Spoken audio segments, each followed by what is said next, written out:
Hello friends, welcome back to my channel. Practical aspects of lending, agriculture lending series कर रहे थे हम, जिसमें हमने पहले ये समझ लिया था कि भाई जो टर्मिनोलॉजी यूज़ होती है एग्रीकल्चर लैंड को जब हम मॉर्टगेज करके कोई लोन लेते हैं वो क्या क्या होती हैं। पैरेलली हमने ये देख लिया था कि मॉर्टगेज क्या होती हैं, टाइप्स क्या होती हैं और different aspect of transfer of property act भी हमने समझ लिया था। अब इसमें एक प्रैक्टिकल सिनेरियो केस समझते हैं कि भाई आप एक किसान है और बैंक में लोन लेने के लिए जाते हैं, तो आपकी क्या क्या रिक्वायरमेंट्स रहेंगी और लीगली इसमें क्या क्या चीज़ें स्टैंड करती हैं, इस वीडियो में समझेंगे। देखिए, आरबीआई गाइडलाइंस के तहत आपके पास मान लीजिए कोई किसान लोन लेने आता है। अभी मैं जिस लोन की बात कर रहा हूँ वो बिल्कुल सिंपल बेसिक केसीसी लोन की बात कर रहा हूँ। इसमें मैं कोई वेयर हाउस की नहीं कर रहा हूँ बात, किसी कोल्ड स्टोरेज की बात नहीं कर रहा हूँ, मतलब जो बिगर लोन होते हैं, मतलब पोल्ट्री फीड्स, इनकी बात नहीं कर रहा हूँ, बेसिक केसीसी लोन की बात कर रहा हूँ। उन्हें भी हम आगे वीडियो में डिस्कस करेंगे। तो बेसिक में दो सिनेरियो आते हैं। मान लीजिए आपके पास कोई भी लोन के लिए आता है तो आपके पास दो सिनेरियो आ सकते हैं। एक जिसमें वो बोलेगा भाई मेरे को लोन जो है 1,60,000 रुपये तक का चाहिए, और एक लोन मुझे 1,60,000 से ऊपर का चाहिए। तो जो आरबीआई की गाइडलाइंस बोलती है कि 1,60,000 से नीचे का जो लोन है वो कोलेटरल फ्री होता है, तो उसमें आपको कोई सिक्योरिटी की रिक्वायरमेंट नहीं है।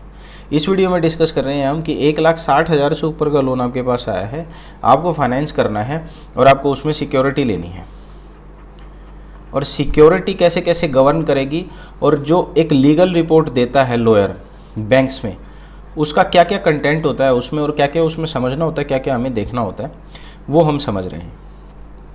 तो जब आपके पास 1,60,000 से ऊपर की फाइल आती है तो उसमें हमारी जर्नली बैंक्स में दो तरह की मॉर्टगेज चलती हैं। एक तो सिंपल मॉर्टगेज और एक mortgage by deposit of title deeds. अब जो mortgage by deposit of title deed, जिसको इक्विटेबल मॉर्टगेज भी बोलती हैं, जनरली वो रिटेल लोन्स यानी हाउसिंग लोन में चलता है, और एग्रीकल्चर लोन में आपका सिंपल मॉर्टगेज चलता है।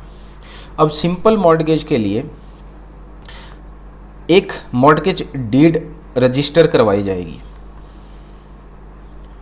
और वो रजिस्टर क्यों करवाई जाएगी, क्योंकि रजिस्ट्रेशन एक्ट है 1908 का, जो कुछ स्टिपुलेशन आधारित करता है कि भाई कुछ सेट ऑफ डॉक्यूमेंट्स होते हैं जिन्हें रजिस्टर करवाना कंपलसरी होता है। उन सेट ऑफ डॉक्यूमेंट्स की मैं आपको थोड़ा सा बता देता हूँ। दो तरह के होते हैं, टेस्टामेंट्री डॉक्यूमेंट होता है और एक नॉन टेस्टामेंट्री डॉक्यूमेंट होता है। टेस्टामेंट्री डॉक्यूमेंट से आप ऐसा समझ सकते हैं, जो एक विल होता है वो टेस्टामेंट्री डॉक्यूमेंट होता है, मतलब वो गवर्न किया जाता है इंडियन सक्सेशन एक्ट से, मतलब ट्रांसफ़र ऑफ प्रॉपर्टी एक्ट से उसे डील नहीं किया जाता है, उसके लिए अलग से एक एक्ट है। और इसका जो इफेक्ट होता है, टेस्टामेंट्री डॉक्यूमेंट का जो इफेक्ट होता है, जब तक वो पर्सन अलाइव होता है तब तक उसका इफेक्ट क्या होता है कि वो इफेक्ट में नहीं आता है। जैसे ही ये पर्सन डेड हो जाता है तब ये इफेक्ट में आता है आपका टेस्टामेंट्री डॉक्यूमेंट।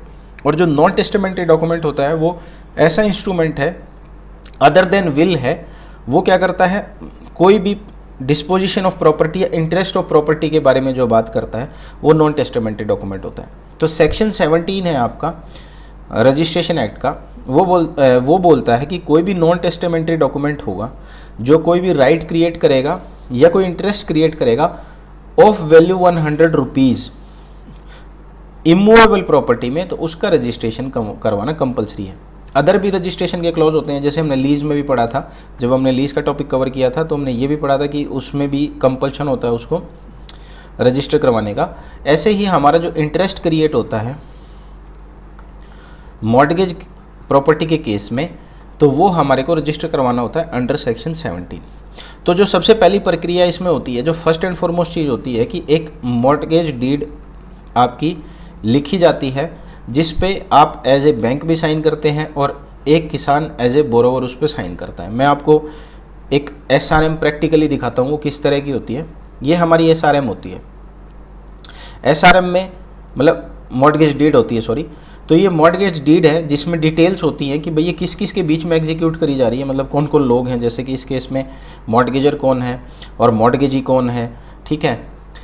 बैंक्स का और कस्टमर का एक kind of mortgage deed execute हो रहा है, उसकी सारी डिटेलें हैं, कितने रुपए का लोन लेने जा रहा है, कितने % पे होगा, क्या टर्म्स एंड कंडीशन होगी, और सबसे मोस्ट इंपॉर्टेंट थिंग जो इसमें होती है वो होती है भाई प्रॉपर्टी कौन सी हम मॉर्गेज करने जा रहे हैं और कहाँ पे मॉर्गेज करने जा रहे हैं। तो ये सब होने के बाद सब रजिस्ट्रार ऑफिस में ये आपकी मॉर्गेज डीड रजिस्टर हो जाती है, वहाँ से साइन होकर के चार्ज प्रॉपर्टी पे क्रिएट हो जाता है और ये आपके पास वापस आ जाती है। जो नेक्स्ट स्टेप इसमें होता है, देखिए अब जब आप लीगल स्क्रूटनी रिपोर्ट मिलती है आपको, जब आप ये सब चार्ज क्रिएट करते हैं कोई भी, तो आप एक लीगल ओपिनियन लेते हैं किसी लॉयर का। तो उस लीगल ओपिनियन में प्रॉपर्टी का डिस्क्रिप्शन होता है कि भाई प्रॉपर्टी हम कौन सी मॉर्गेज करने वाले हैं, और 13 साल का एक उसमें पूरा रिकॉर्ड डिस्क्राइब किया जाता है कि पहले कौन ओनर था, अब कौन ओनर है, बीच में क्या क्या ट्रांजैक्शन हुई है। जो टर्मिनोलॉजी है जैसे म्यूटेशन वगैरह हम पिछली वीडियोस में डिस्कस कर चुके हैं, आप देख सकते हैं वो।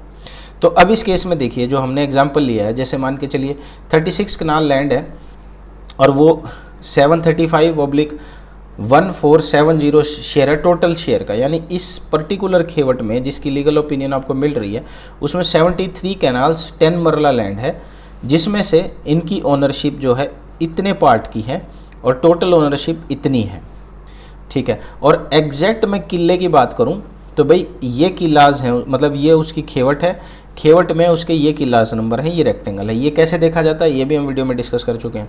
अब जो इसने डॉक्यूमेंट परस्यू करे हैं इस पर्टिकुलर लीगल रिपोर्ट बनाने के लिए, वो ये सारे किए हैं कि उसने सर्टिफाइड कॉपी ऑफ जमाबंदी सब कुछ देखा। अब आपने being a lending institution, being a lending banker, आपने क्या देखना है इसमें 13 ईयर का आपने रिकॉर्ड परस्यू करना है और उसमें कुछ चीज़ें आपको ऑब्जर्व करनी होती हैं।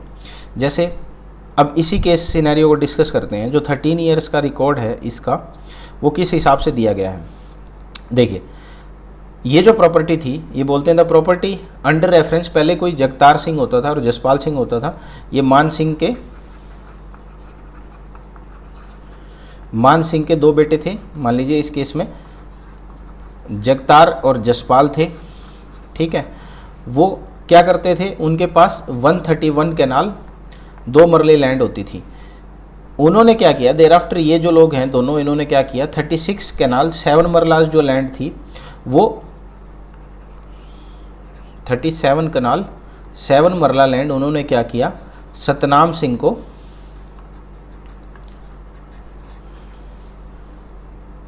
जो कि मान सिंह के ही बेटे थे ट्रांसफ़र कर दिया। और वहाँ पर ट्रांसफ़र डीड एग्जीक्यूट हुई 424/1 2016 में। अब ये ट्रांसफ़र डीड और सेल डीड में डिफरेंस यही है कि जब फैमिली मेम्बर में कोई ट्रांजैक्शन होती है तो ट्रांसफ़र डीड के थ्रू होती है, अदरवाइज सेल डीड एग्जीक्यूट होती है। फिर इस ट्रांसफ़र डीड में जो एंट्री आई वो 387 नंबर म्यूटेशन आई। यानी अब आपका मोस्ट इंपॉर्टेंट डॉक्यूमेंट आप देखेंगे कि भाई 1387 जो म्यूटेशन नंबर है उसको चेक करेंगे और उसमें कितनी कितनी ट्रांजैक्शन हुई वो आप देखेंगे। फिर क्या होता है, जो ये जगतार सिंह होते हैं और जो जसपाल सिंह होते हैं, यानी जो ओरिजिनल ओनर होते हैं वो, और साथ में मिलके सतनाम सिंह, यानी जो ओरिजिनल ओनर जो टोटल लैंड कर रहे थे ओन, उस लैंड में प्लस जो ये सतनाम सिंह ओन कर रहा था, इन्होंने क्या किया, जो 73 कैनाल है और 14 मरले लैंड है, इसको क्या कर दिया, उसको इन्होंने सेल कर दिया। किसके नाम पे, सुदेशो के नाम पे और सीमा के नाम पे। ये 2 प्रॉपर्टी सेल कर दी गई। Total land 73 canal equal share में, यानी इन दोनों का शेयर इक्वल है, ठीक है।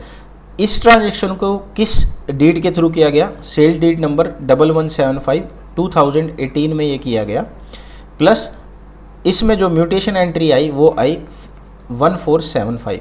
अब आपको 1475 म्यूटेशन देखना है और 1387 म्यूटेशन देखना है आपकी ट्रांजैक्शंस को सारे को पता लगाने के लिए।